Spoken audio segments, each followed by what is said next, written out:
बोलो जयकारा बोल मेरे श्री गुरु महाराज की जय। सभी गुरुमुख प्रेमियों से सप्रेम जय सच्चिदानंद।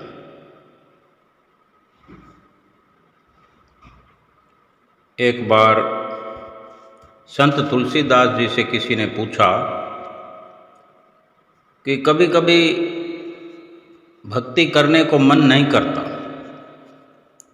यानी सुमरन करने का मन नहीं करता, फिर भी नाम जपने के लिए बैठ जाते हैं या बैठ जाएं, तो क्या उसका कोई फल मिलता है? तब संत तुलसीदास जी ने मुस्कुरा करके कहा, तुलसी मेरे राम को रीझ भजो या खीज, भोम पड़ा जामे सभी उल्टा सीधा बीज। अर्थात कि जमीन में, भूमि में जब बीज बोया जाता है तो ये नहीं देखा जाता कि बीज उल्टा पड़ रहा है या सीधा पड़ रहा है, बीज बोने वाला गुस्से में है या खुश प्रसन्न है। बीज की क्वालिटी देखी जाती है, बीज क्या है, वो समय पर फसल बन के उगता ही उगता है। ठीक उसी प्रकार नाम का सुमरन भी कैसे भी किया जाए, अगर मन हो ना हो, क्योंकि मन तो हमेशा से मन का जिक्र होता है कि मन लगता नहीं, मन टिकता नहीं, मन एकाग्र नहीं होता, मन ये कहता है, ये मन का स्वभाव है। लेकिन जो जीव का पुरुषार्थ अगर सुमरन के लिए किसी भी प्रकार से चालू रहता है, चाहे खुशी है या गम है, दुख है, कई बार बिल्कुल ऐसी परिस्थिति आ जाती है कि सुमरन में बैठ जाने पर भी बहुत बुरे बुरे संकल्प, विकल्प, बुरे बुरे विचार दिल दिमाग में चलते हैं। लेकिन जो पुरुषार्थ हम आदतन नियम अनुसार अगर हम कर रहे हैं,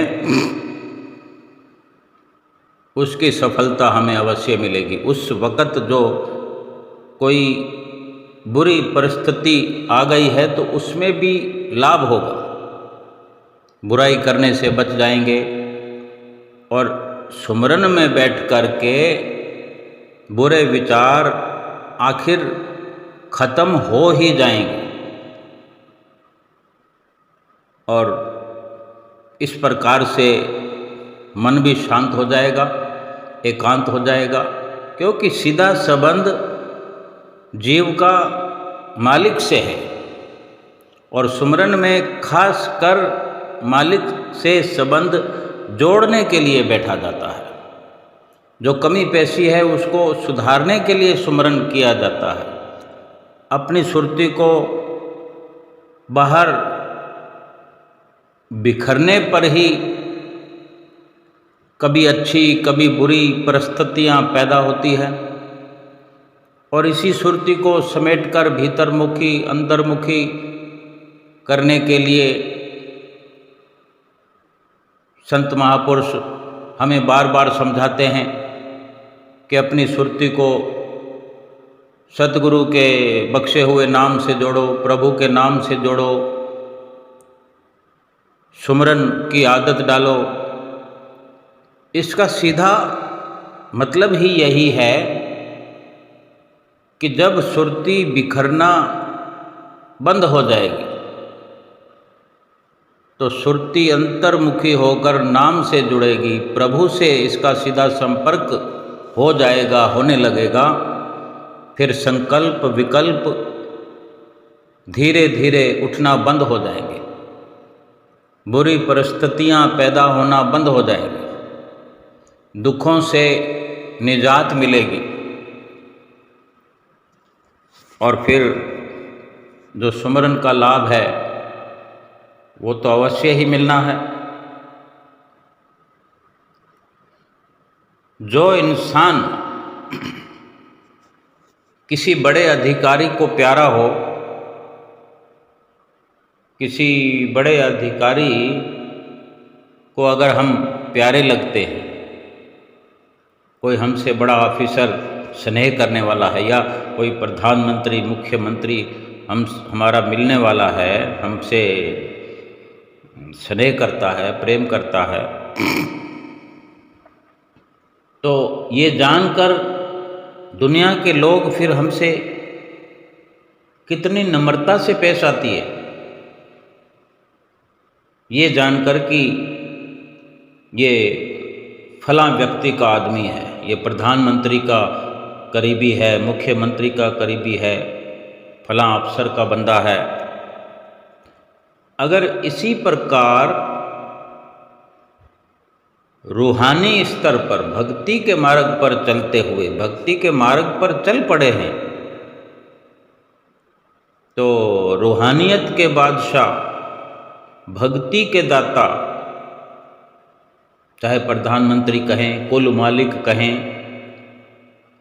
वक़्त के संत सतगुरु ही हुआ करते हैं और हैं।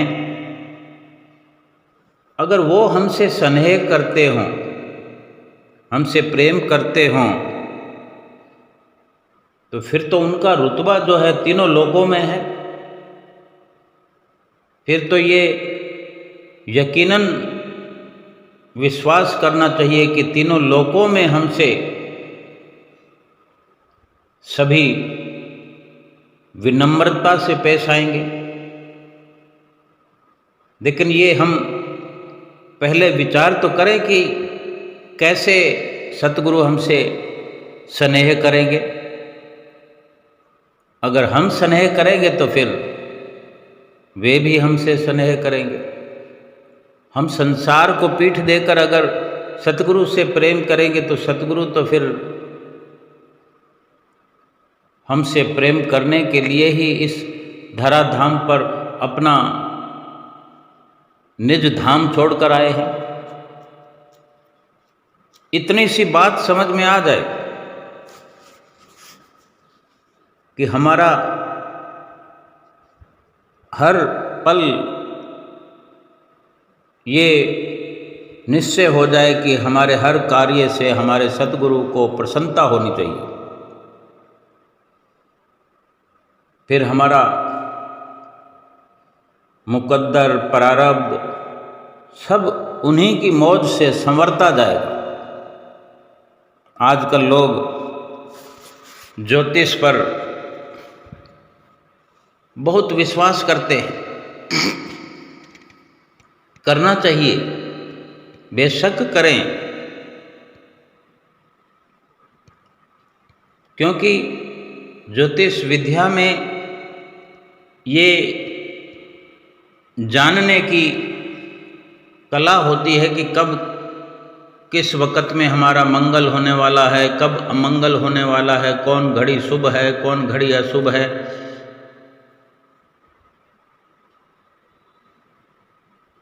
भविष्य में घटने वाली शुभ और अशुभ घटनाओं का पता लगाने का हर कोई पता करते रहते हैं। ज्योतिष विद्या द्वारा ये जानने का प्रयत्न होता रहता है। लेकिन आजकल एक ये रोजगार बन गया है। वास्तव में इससे लाभ क्या है? लाभ कभी किसी को नहीं हुआ, क्योंकि भविष्यवाणी भले ही कर ले, लेकिन क्या कोई होने को टाल सका है क्या? चक्कर पर चक्कर तो हम सब लगा रहे हैं, लेकिन कोई अशुभ घड़ी अगर आती है तो अशुभ घड़ी को हम टालने में सफल हो सकते हैं? नहीं। इससे तो अच्छा है कि हमें पता ही नहीं लगता कि कब कौन सी अशुभ घड़ी आने वाली है, कब विपदा आने वाली है। चुपचाप आ जाती है और हम जैसा भी होता सहन कर लेते। हाँ, अगर निवारण करना चाहते हैं तो ये एक हमारे लिए अहम सवाल है। निवारण के लिए ज्योतिष तो कुछ नहीं कर सकते।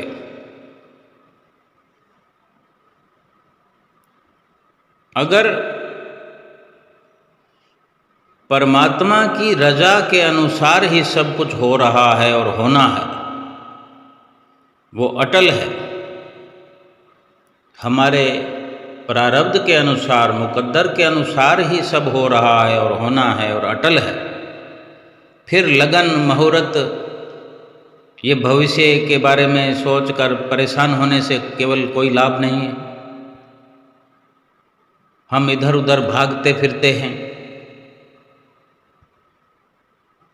हम अप्रिय घटनाओं से, मुसीबत की घड़ियों से बचना चाहते हैं। ये तो पक्का प्रमाण है इस बात का, जो हम बार बार अपने जन्म पत्रियां दिखाने जाते हैं, तो हम बचना तो चाहते हैं। लेकिन ये भी तो विचार करें कि हमें ना तो परमात्मा और सतगुरु पे भरोसा है और ना ही अपने आप में, अपने मुकद्दर पर। सतगुरु में पक्का विश्वास रखने वाले और सतगुरु के उपदेश अनुसार पूरी लगन और प्रेम से नाम का सुमरण करने वाले सत्संगियों का जो भाग्य, मुकद्दर सतगुरु की मौज से चलता है, सतगुरु के हाथ में होता है, उन्हें ज्योतिषियों पर भरोसा करने की जरूरत भी क्या है? कोई जरूरत नहीं। सतगुरु पर जिसे कि हम प्रभु का रूप मानने लगे हैं, विश्वास हो गया है, उनके बताए हुए रास्ते पर चलना चाहिए, भजन सुमरन में लगना चाहिए। नाम के अभ्यास से, भजन सुमरन करने से मुकद्दर का लिखा पूर्ण तौर पर भले ही न टले, बिल्कुल चाहे न मिटे, लेकिन ये मन सुमरन करते करते इतना ताकतवर, भक्तिवान हो जाता है कि बड़े से बड़ा पहाड़ जैसा दुख भी धूल के कण के समान लगता है। अगर कोई हमारे बुरे कर्मों, पाप कर्मों का नाश करने वाली कोई शक्ति है तो वो है सतगुरु का बख्शा हुआ नाम, शब्द।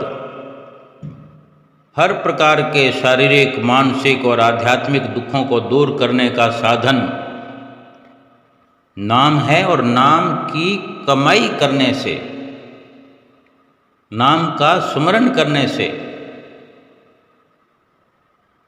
ये सफलता हासिल हम कर सकते हैं। असंभव से असंभव कार्य भी नाम के सुमरन से संभव हो जाते हैं, सरल हो जाते हैं, सूली का कांटा बन जाता है। चाहे कितने भी बुरे हालात हो जाएं, एक सत्संग को नहीं छोड़ना, क्योंकि सत्संग ही एकमात्र रास्ता है मुसीबतों से बचने का। सत्संग का अर्थ ही यही है कि सत्य का संग करना।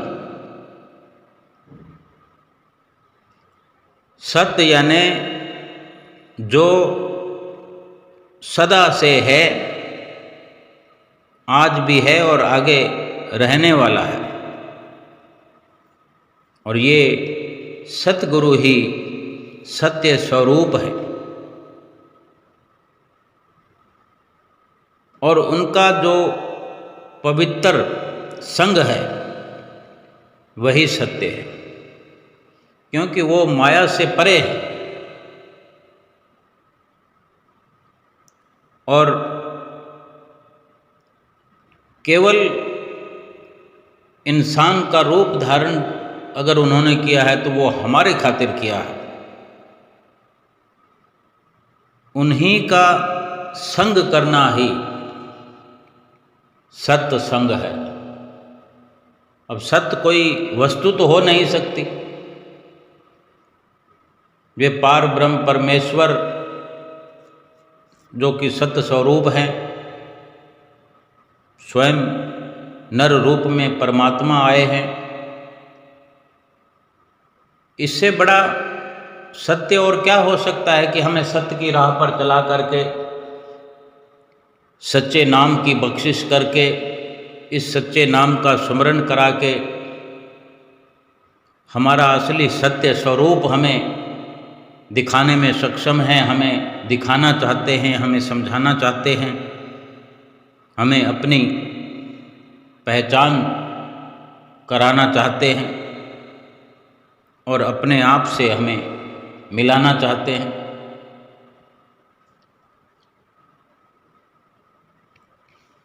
प्रारब्ध तो बहुत बलवान है। हमारे जो किए हुए पूर्व कर्म अच्छे या बुरे हमसे ही हुए हैं और उन्हीं के द्वारा जो प्रारब्ध हमारी रची गई, जन्म से भी पहले ही हमारी जिंदगी की राह निश्चित हो गई। हर किसी की, जो भी इस संसार में आया है, जन्म लेने से पहले ही उसकी जिंदगी की राह निश्चित हो जाती है कि कितने हमने श्वास लेने हैं, कितने ग्रास खाने के हमने खाने हैं, कितने कदम चलना है, कितना दुख आएगा, कितना सुख आएगा, कब अमीरी, कब गरीबी, कब सफलता, कब असफलता, ये सब कुछ पहले से निश्चित होते हैं। तभी कहते हैं कि प्रारब्ध सचमुच बलवान है, इसको बदल पाना संभव नहीं। लेकिन फिर भी इससे बचने का उपाय तो यही है कि सतगुरु के द्वारा बख्शे हुए नाम का सुमरन, क्योंकि सुमरन भजन के द्वारा आत्मिक शक्ति इतनी मजबूत हो जाती है, इतनी प्रबल हो जाती है कि फिर सुमरन करने वाले को कैसा भी दुख हो, बड़े से बड़ा दुख हो या सुख हो, ये नहीं कि दुख कम महसूस होता है और सुख ज़्यादा महसूस होता, ना दुख ना सुख, दोनों एक जैसे लगते हैं। ये सुमरन का प्रताप है, ये सुमरन का असर है। सुमरन के प्रताप से ही ये संभव हो जाता है कि ना दुख में ना सुख में कुछ घटता बढ़ता नहीं है, क्योंकि ये एक प्रकार की अवस्थाएं हैं। सुख भी अवस्था है, दुख भी अवस्था है, स्थिति है। मतलब जैसे कि धूप और छांव, न धूप रहती है न छांव रहती है, लेकिन इतना मालूम होने पर भी कितनी विचलितता हो जाती है, कितना दुख हो जाता है, कितना भ्रम हो जाता है, कितना अपने आप को दुखी महसूस करने लगते हैं। गर्मी का समय हो, मई जून का समय हो, 1-2 बजे का वक्त हो, कहीं धूप में खड़े हो जाना पड़ जाए, शरीर की सारी शक्तियाँ जवाब दे जाती हैं। धूप तो धूप, छाया में खड़े हुए भी तरबतर पसीने से इंसान हो जाता है। घर में बैठे पंखा चलने में भी कितनी मुश्किलें सामने आती हैं। कूलर चलने पर भी हवा ठंडी नहीं लगती, एयर कंडीशन में भी पूरा लाभ नहीं मिलता। और यही चर्चा आम रहती है कि उफ बहुत गर्मी है। तो ये क्या है? शरीर की भी जो भी विचलितता है, कहीं ना कहीं तो मानसिकता से जुड़ी है, सहनशीलता से जुड़ी है। सुमरन करने वाले को, अच्छा अब हम ये देखें कि धूप में दिक्कत होती है तो धूप में काम करने वाले तो धूप में काम करेंगे ही, बहुत गर्मी होगी तो भी करेंगे, करना ही पड़ेगा। जो मकान बनाने वाले मजदूर होते हैं, ऊपर मकान का निर्माण हो रहा हो, धूप तो सारा दिन रहेगी, सारा दिन वो काम करते हैं, काम छोड़कर भाग तो नहीं जाते। लेकिन उसी मकान के अंदर रहने वाले जो नीचे कमरों में पंखे और कूलर चलाकर सोए हैं या एयर कंडीशनर चला के सोए हुए हैं, वो कितना विचलित हो रहे हैं। इंसान तो वो भी है जो ऊपर सीधी सीधी धूप सहन कर रहा है, इंसान वही है जो एसी के अंदर, कूलर के अंदर सो रहे हैं। लेकिन विचारधारा इतनी विपरीत क्यों है? क्यों कि उसने जो धूप में काम कर रहा है, उसने इसी धूप को अपना मुकद्दर बना लिया है। भजन सुमरन तो एक अलग बात है, लेकिन ये बाहरी वातावरण की भी बात करें तो उसने अपने आप को इतना साध लिया, एक प्रकार से वो धूप के लिए साधक कहलाता है, धूप की साधना कर रहा है वर्षों से। उनमें भी दो किस्म के लोग होते हैं, एक कारीगर होता है, एक मजदूर होता है। एक 500 रुपये लेता है मजदूर और कारीगर 1000, 800, 900 रुपये लेता। दोनों ही एक तरह की गर्मी को सहन करते हैं, लेकिन दिहाड़ी में फ़र्क है। बल्कि मजदूर जो है अधिक मेहनत करता है, तगारियाँ उठा उठा कर लाता है। उसने अपने आप को उस माहौल में ढाल लिया। समझने का भाव यह है कि सुमरन कर करके जीव अपने आप को इतना साध लेता है कि उसकी मानसिकता का जो असर है सुख और दुख से ऊपर उठ जाता है। ये अवस्थाएं हैं, उसने ये समझ लिया है कि ना सुख रहने वाला है न दुख रहने वाला है, यानी ना धूप रहने वाली है न छांव रहने वाली। कभी ये धूप ऐसा भी होता है कि सुहावनी लगती है, कभी धूप के आने पर चिंतित हो जाते हैं, कभी धूप के जाने पर चिंतित हो जाते हैं। सर्दियों में धूप आने की इंतज़ार करते हैं और गर्मियों में छाया होने की इंतज़ार करते हैं। सुमरन करने का जो बड़ा लाभ है वो धूप और छांव से बड़े बड़े प्रभावशाली जो अवस्थाएं आती हैं, बड़े बड़े दुख आते हैं, जीवन के अंदर बड़े बड़े उतार चढ़ाव आते हैं, वो सभी बहुत मामूली नज़र आते हैं। सुमरन की साधना का ये बहुत बड़ा लाभ है और इससे भी कहीं बड़ा, लाखों करोड़ों गुना बड़ा ये लाभ सुमरन का होता है कि लोक और परलोक की समझ हो जाती है। क्योंकि हर वक्त सुमरन करने से, सुमरन की साधना से उस नाम के सुमरन करते हुए उस नामी से, उस सत्य स्वरूप परमात्मा से हर पल मुलाकातें होने लगती हैं,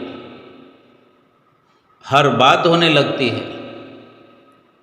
क्योंकि ये सिलसिला उसी के साथ मिलने मिलाने का है। सुमरन की बड़ी ये कवायद जो शुरू कराई जाती है, जो नाम जपाया जाता है, नामी से मिलने के लिए ही ये बड़ा पुरुषार्थ हुआ करता है। जब उसी से मिलने की ये राह प्रशस्त हो रही है, हो चुकी है, हो रही होती है, उस राह पर चलने वाला बाकी सब राहों को नज़रअंदाज कर देता है, उसे कुछ ध्यान में नहीं रहता, क्योंकि वो अपनी राह की ओर बढ़ना चाहता है और बढ़ता चला जाता है। जैसे कोई 10वीं क्लास में पढ़ने वाला स्टूडेंट, वो चौथी, दूसरी, 5वीं, 6ठी या 9वीं क्लास का भी ध्यान क्यों रखेगा कि वहाँ आज कौन सा चैप्टर पढ़ाया गया होगा, कौन सा शिक्षक आया होगा, अभी कौन सा पीरियड चल रहा होगा, क्या फ़ायदा है उसमें? वो अपनी 10वीं क्लास की चिंता करेगा, 9वीं 8वीं की चिंताएं उसी क्लास में रहने वाले करेंगे। सुमरन करने वाला अपनी सुमरन की क्लास की, सुमरन के सफ़र की, यानी अपना रूहानी सफ़र है उसका, रूह का। शरीर का सफ़र करने वाले आम संसारी लोग शरीर के बारे में जिक्र करेंगे, शरीर के सफ़र के बारे में जिक्र करेंगे, शरीर के मुकाम के बारे में जानेंगे, शरीर की कौन सी मंजिल है, अभी दुकान जाना है, दुकान से घर जाना है, इस शरीर के जो मिलने मिलाने वाले हैं, शरीर से व्यवहार करने वाले हैं, आज फलाने से मिलना है, आज वहाँ उस ऑफिसर से मीटिंग है, बॉस ने बुलाया है, बॉस के घर जाना है, किसी रिश्तेदारी में जाना है, कोई मर गया है, कोई जन्म लिया है, कहीं शादी है, कहीं सगाई है, कहीं शादी टूट गई है, कोई सगाई टूट गई है, कोई बीमार है, अस्पताल जाना है। ये शारीरिक है, और वो सुमरन की जो राह है ये रूहानी है। रूहानी स्तर पर जब जीव पुरुषार्थ करता है, आत्मिक शक्ति इतनी मजबूत और प्रबल हो जाती है कि फिर वो संसार के, शरीर के दुख सुख, घाटे नफ़े, लाभ हानि,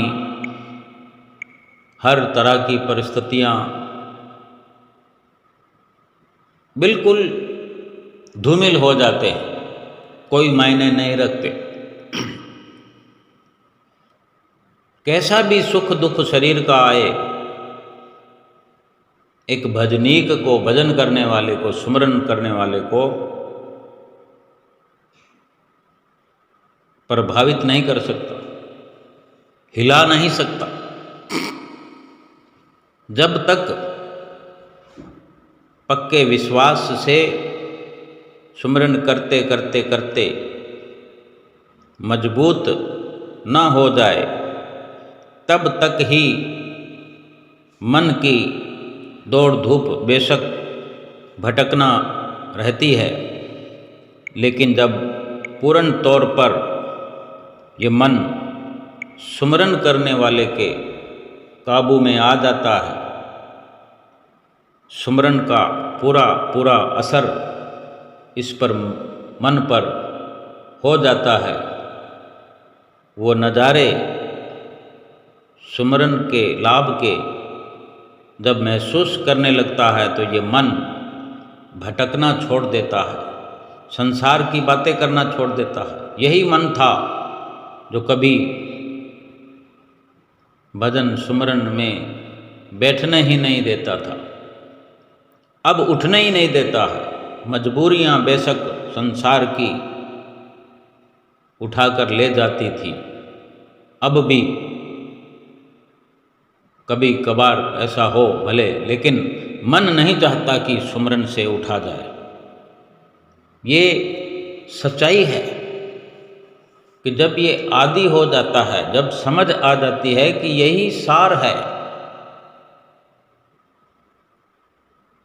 नाम सत्य जग झूठ है, सुरत शब्द पहचान, ये जब समझ आ जाती है, मन फिर रमते रमते रम जाता है, तो साधक को, इस जीव को सुमरन से उठने नहीं देना चाहता। फिर कोई भटकना नहीं, लेस मात्र भी कोई दुर्घटना नहीं,